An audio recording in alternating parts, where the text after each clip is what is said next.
Hi, Gary here again. August 22nd, and we're still struggling away here trying to get this thing together for this year, but starting to run out of time, and it just always seems to be a mountain of stuff to do, and everything just takes so long to get done. This week I worked on a bunch of tubing, brackets, and stuff like that, stuff that has to get welded onto the frame. Probably the final little push for all the welding. I'm waiting for my welding guy to come. He's super busy.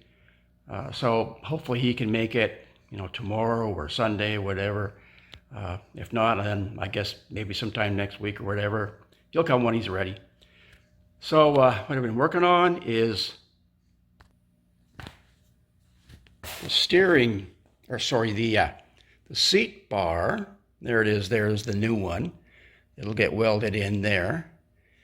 And what I did is I dropped it at least 2.5 inches or more. And then I put a little bend on it. You can see from the top here. And that kind of pushed out the front part of the seat a little bit more, just to make it a little bit easier to get in and out of the car. And then I've also bent up, this is a new steering tube to hold the steering box.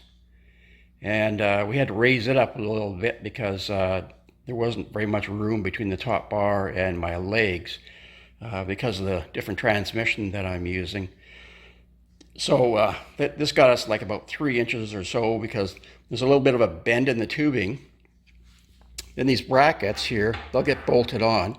Oops, and they'll get welded onto the frame here at about here somewhere. You'll be tilted in a little bit, one on each side, and that tube will bolt onto these brackets. And that'll make it like super nice for taking the engine and transmission out, because now I can unbolt the steering bar and then there's nothing in the way. I just undo the 4 engine bolts, and there's 4 straps at the front, 2 on each side, and that's it. Disconnect all your wires and all that kind of crap, and then just suck the engine out. So it makes it really nice. This is the mock-up for my seat tube. I just bent up, managed to find some conduit that was the same diameter. So I bent it all up first of all, welded a few tabs onto it, and then so I could clamp it onto the frame and try different positions, see how far down I can get it, whatever else was. Rather than bending up the real tubing, it kind of saved me because it gave me a chance to fool around with it first of all. So that worked great. And then we got brackets, some more little brackets that have to go on the front and both sides here. This is the fire bottle cable down here. It's got a little attachment clamp here that has to get bolted onto another bracket or another piece that'll get welded onto the frame on either side. I had to make a special one at the back here. Typically those just hold one cable, but I've got 2 cables coming up here, so I had to make a special little bracket here that actually holds 2 cables.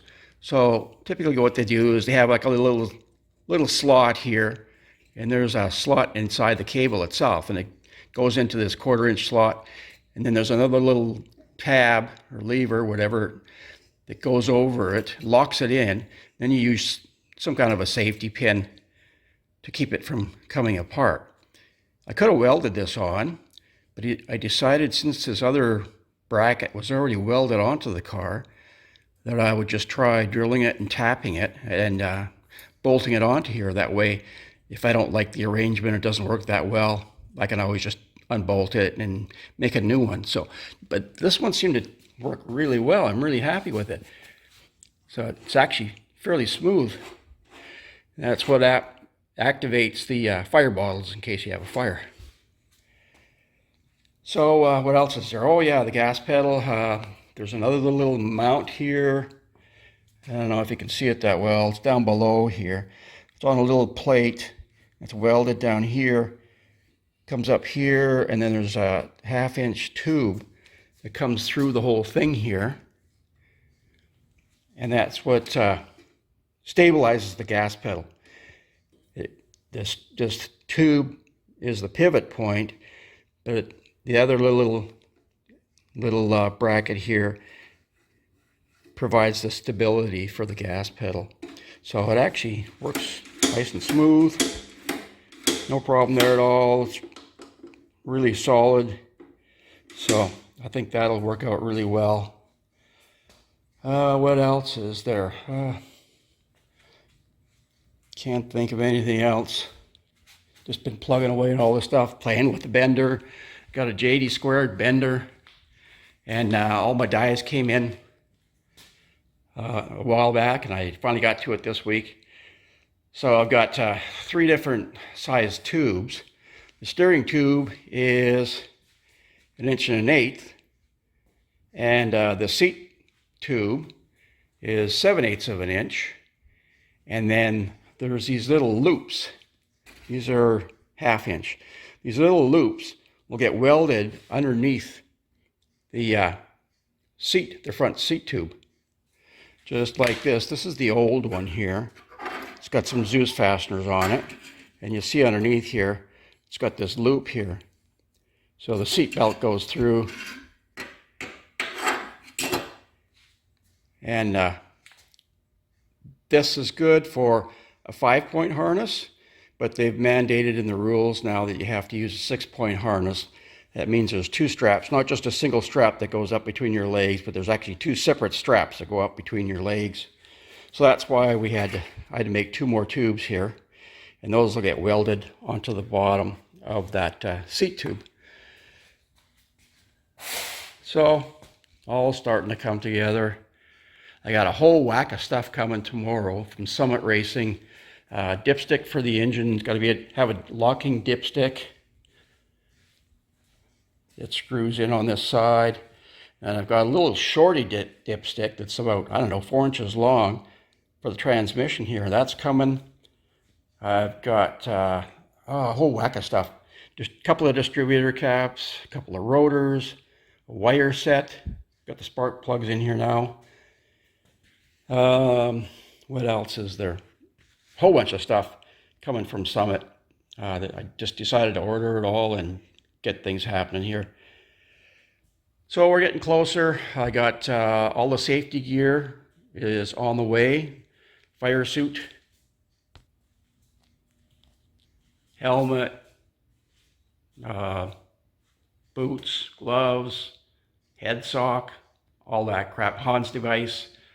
Everything is it's ordered now, so it'll probably be a couple of weeks, before it actually gets here. But I still got tons of work to do before I get this thing out to the racetrack anyway, so it'll be here before I'm ready, I'm sure of it.